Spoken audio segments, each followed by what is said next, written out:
হ্যাঁ guys WhatsApp বন্ধুরা, নন্দিনী দির ধাবায় যায় ভাতের সাথে ক্রাশ খায়, সেই নন্দিনী দি এখন দিদি নাম্বার ওয়ানে। আশা করি তোমরা সবাই দিদি নাম্বার ওয়ানের প্রোমো দেখে নিয়েছো। আর ফুড ব্লকের দৌলতে নন্দিনী দি মারামারি কাটাকাটি ফাটাফাটি করে সোশ্যাল মিডিয়াতে একটা জায়গা করে নিয়েছে। দেখো ভাই, প্রথমত আমি চিন্তাই না নন্দিনী দি কে। যখন দেখি ভাই চারিদিকে নন্দিনী দি, ডান দিকে নন্দিনী দি, বাঁ দিকে নন্দিনী দি, সামনে নন্দিনী দি, পেছনে নন্দিনী দি, ভাই সোশ্যাল মিডিয়া খুললেই স্মার্ট দিদি স্মার্ট দিদি স্মার্ট দিদি। তাই আমি চলে গেলাম আমার পিসিতে। দিদির কাছে যাইনি আমি, মানে আমার কম্পিউটারে গেলাম। সেখানে গিয়ে আমি মানে সার্চ করলাম দিদি নাম্বার ওয়ানে এখন স্মার্ট দিদি। তাই আমি ভাই বুঝতে পারছিলাম না ওটা কে। তাই আমি চলে গেলাম ডাইরেক্ট আমার কম্পিউটারে গিয়ে সার্চ করলাম যে youtube.com, সেখানে গিয়ে আমি লিখলাম স্মার্ট দিদি,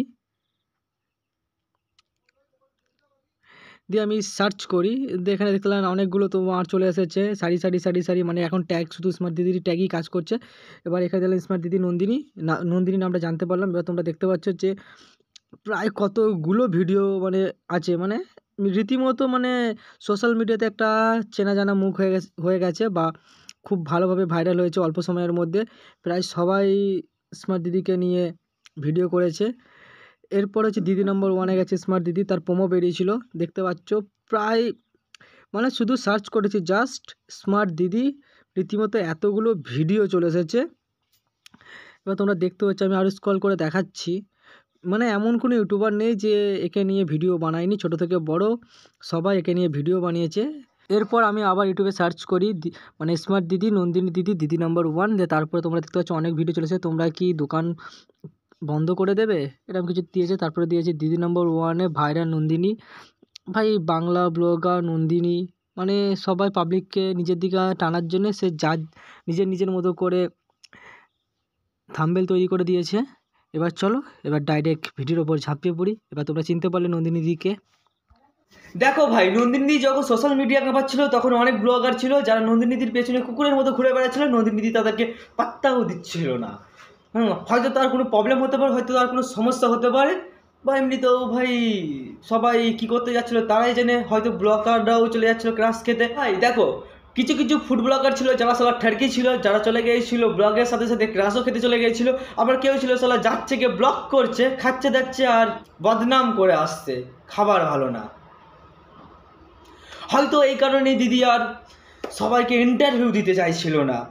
তারপরে ভাই বড় বড় যারা ক্রিয়েটার আছে তারা যখন গেল তখন দিদি হয়তো ইন্টারভিউ দিল।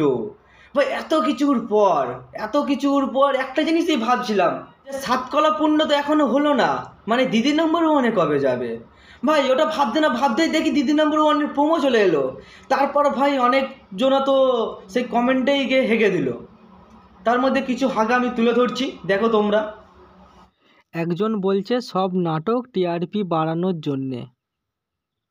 এরপরে আরেকজন বলছে দাদা নম্বর ওয়ান চালু হলে বোঝা যেত আমাদের দেশের মেয়েরা স্বামীকে মানসিক নির্যাতন করতে কোন কোন ক্ষেত্রে শারীরিক কতটা এগিয়ে।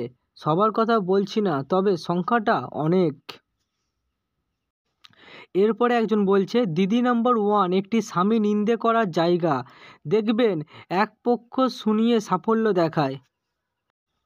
আর একজন দাদা বলছে জীবনের সবচেয়ে বড় ভুল করেছি এই ফেসবুক অ্যাকাউন্ট করে, কে জানতো এই সব শেষে দেখতে হবে। ফেসবুক নাম তার যথার্থ হারিয়েছে। আগে ফেসবুকে ফেস দেখতে পেতাম, এখন মাখা কাকু, স্টেশন নাচ, সকালবেলায় নাইটি পরে কিছু মানুষের ঘর গুছানো, ভাতের হোটেল কি নেই, একটা সুলভ শৌচালয় নিয়ে ব্লগ হলেই 16 কলা পূর্ণ।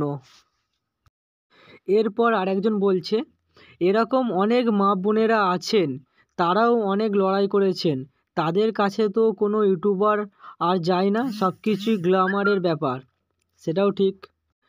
আর একজন বলছে দিদি নাম্বার ওয়ান নাম না হয়ে মিথ্যে দিদির আসর হওয়া উচিত ছিল। এরপর আর একটা দিদি বলছে দিদি নাম্বার ওয়ান পুরোটাই অভিনয়। এরপর একজন বলে যার মেয়েরা এত এডুকেটেড তারা নিশ্চয়ই জব করেন, তাদের বাবাকে 200 টাকা রোজে খাটতে হলে এ তো মেয়েদের লজ্জা, এটা টিভিতে বলার মতো কিছু না। বাহ, দারুণ, খুব সুন্দর। এরপর আরেকজন বলছেন গোপাল দাস বলে, দিদি নাম্বার ওয়ান সাইড স্টোরি দেখায়, সেটা না বিশ্বাস করাই ভালো। শুধু মহিলাদের আনে, মহিলা হবার ফায়দা উঠিয়ে সহানুভূতি পাওয়ার একটা শো। আমার কাছে কথা হচ্ছে ভাই, কলকাতার রাস্তায় আরও অনেক অনেক অনেক হোটেল আছে যেখানে নন্দিনীদির থেকেও ভালো ভালো খাবার তৈরি করা হয়, কিন্তু যেহেতু নন্দিনীদি এখন ভাইরাল হয়েছে তাই নন্দিনীদির পেছন পেছন ছুটছে সবাই টিআরপি পাওয়ার জন্যে। ভাই ফুড ব্লগারগুলোকে তো ভাই মানা যায়, তাদের ছোটো ছোটো ইউটিউব চ্যানেল আছে, তারা সেগুলোকে বড় করতে চায়, তাই জন্য ভাই পেছন পেছন ছুটছে, কিন্তু দিদি নাম্বার ওয়ান কেন ছুটছে পেছন পেছন? ভাই আমি কিছু বুঝতে পারি না। যখনই কিছু হয় তখনই দিদি নাম্বার ওয়ানকে তাকে খাবলে ধরে নিয়ে এসে দিদি নাম্বার ওয়ান মঞ্চে বসিয়ে দেয়। তারপরে রচনা ব্যানার্জি তোমার একটু জীবনের কাহিনী বলো, তুমি এত সংগ্রাম কী করে করেছো, তুমি কী করে সকালে গিয়ে দাঁত মাজো, তুমি কী করে পার্টি করতে যাও। আরে পাড়ে কিছু লাগলো রে পায়ে। সবাই বলছে দিদি এত মানে পড়াশোনা করেছে, দিদি তাহলে কেন জব টপ করছে না, দিদি কেন বাবাকে কাজ করতে দিচ্ছে, বা দিদি কেন বাবার সাথে বাবাকে হেল্প করছে। দিদি তো পারে যে কাজকর্ম করে মানে জব টপ করে বাবাকে হেল্প করতে, কিন্তু আমি বলি কাকা এটা বিজনেস। তুমি ধরো রোজ 3,000 টাকা করে কামাচ্ছে, ওকে 30 দিনে কত হচ্ছে 90,000 টাকা, আর সে জব করলে কত পাবে? খুব জোর হলে 30,000 টাকা, আর একটু বেশি হলে ভাই 40,000 টাকা পাবে। কিন্তু ভাই 90,000 টাকা কেউ কি হাতছাড়া করে? তুমি যদি একটা ভিখারিকে গিয়ে বলো যে তোমাকে আমি ভিক্ষা করতে হবে না, তোমাকে আমি গিয়ে এখন একটা জব দিচ্ছি 12,000 টাকা 12,000 টাকা মাইনে বা 15,000 টাকা মাইনে, সে ভিখারি তোমার কথার মধ্যে দিয়ে চলে যাবে, কারণ সে জানে সে ভিক্ষা করে তার থেকে বেশি ইনকাম করে। ভাই আমিও ভাবছি একটা ধাবা খুলবো যেখানে চায়ের সাথে মদ বিক্রি করব, যেখানে লেখা থাকবে স্মার্ট দাদা মদ বিক্রেতা।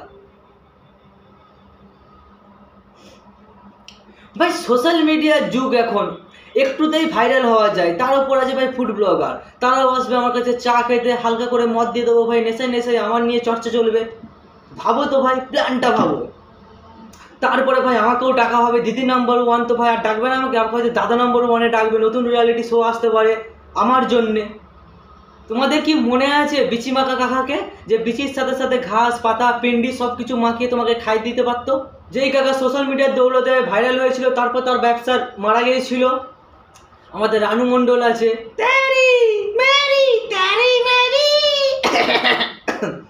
তেরু মেরিও সোশ্যাল মিডিয়ার দৌলতে উঠেছিল, এখন কি করছে কে জানে। এখন তো দেখছি নাইটি পরে ভাই রোমান্টিক রোমান্টিক গানে নাচছে। ঠান্ডা প্রচুর, ঠান্ডায় আমার কাটছে।